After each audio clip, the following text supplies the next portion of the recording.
ধৈর্য ধারণ করার শক্তি দাও গো মেহেরবান আমায়, দাও গো মেহেরবান।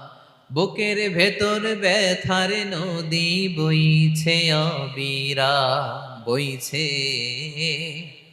বইছে অবিরাম। পড়ুন, ধৈর্য ধারণ করার শক্তি দাও গো মেহেরবান আমায়, দাও গো মেহেরবান। পড়েন আমিন। আল্লাহ যেন বিপদে আমাদেরকে ধৈর্য ধারণ করার তৌফিক দান করে। প্রিয় ভাইয়েরা, ধৈর্য এটা এমন একটা গাছ যে গাছের সারা গায়ে কাটা, কিন্তু এই গাছের ফলটা বড় সুস্বাদু। আই রিপিট, আমি আবারও বলছি, ধৈর্য এটা এমন একটা গাছ যে গাছের সারা গায়ে কাটা, কিন্তু ফলটা বড় মিষ্টি, ফলটা বড় সুস্বাদু। সবাই ধৈর্য ধারণ করতে পারে না।